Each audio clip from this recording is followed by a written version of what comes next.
Hi guys, मैं आपको यहाँ पर पढ़ाने जा रहा हूँ आईपीसी और नई वाली बीएनएस।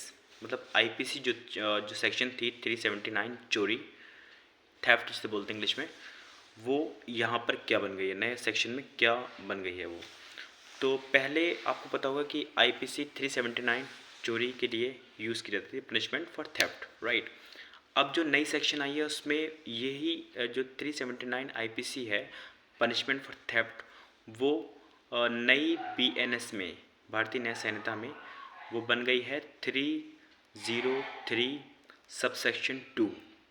इसमें दिया हुआ है जो कोई चोरी करता है वो दोनों में से किसी भारतीय कारावास जिसकी अवधि 3 वर्ष तक की हो सकेगी, ठीक है, जिसकी अवधि 3 वर्ष तक की हो सकेगी, यह जुर्माने से, यह दोनों से दंडित किया जाएगा जो कोई चोरी करता है। और इस धारा के अधीन किसी व्यक्ति के दूसरे या पश्चवर्ती दोष सिद्धि के मामले में उसे ऐसे कठिन कारावास से जिसकी अवधि 1 वर्ष से कम की नहीं होगी किंतु 5 वर्ष तक की हो सकेगी, जुर्माने से दंडित किया जाएगा, ठीक है।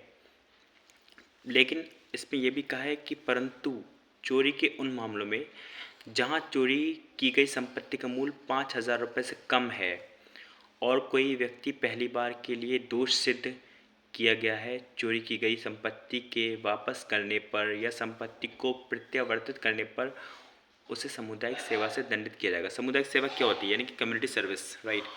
तो अगर कोई भी व्यक्ति 5,000 रुपये तक की कोई वस्तु चुराता है पहली बार, उस पर दोष सिद्धि होती है कि उसने पहली बार चोरी की है और वो उसको लौटा देता है, ठीक है, तो उसमें उसको सज़ा नहीं मिलेगी, right.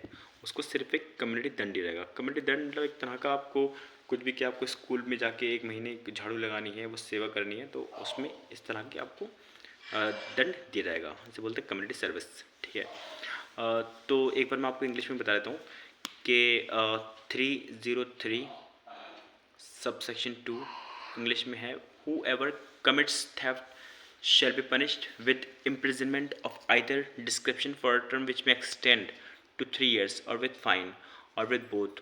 In case of second or subsequent conviction of any person under this section, he shall be punished with rigorous imprisonment for a term which shall not be less than 1 year but which may extend to 5 years and with fine, provided that in case of theft where the value of the stolen property is less than 5,000 rupees and a person is convicted for the first time, shall upon return of the value of property or restoration of the stolen property shall be punished with community services. I think आप इसको समझ गए होंगे। जो हिंदी में था वो मैंने इंग्लिश में पढ़ा है, बस इतना फ़र्क है इसमें। तो कहने का मतलब यह है कि अगर कोई भी व्यक्ति चोरी करता हुआ पाया गया तो उसको 3 साल तक की सज़ा हो सकती है या जुर्माना लग सकता है, ठीक है। और अगर वही चोरी कोई व्यक्ति करता है, पहली बार करता है, और 5,000 रुपये तक की चोरी है, राइट, और वो उसको जो है लौटा देता है, ठीक है, तो उसको एक कम्युनिटी दंड दे के छोड़ दिया जाएगा और उसको सज़ा नहीं होगी, ठीक है। अगर आपको ये मेरी वीडियो अच्छी लगती है तो प्लीज़ कमेंट करें और मेरे चैनल को फॉलो करें।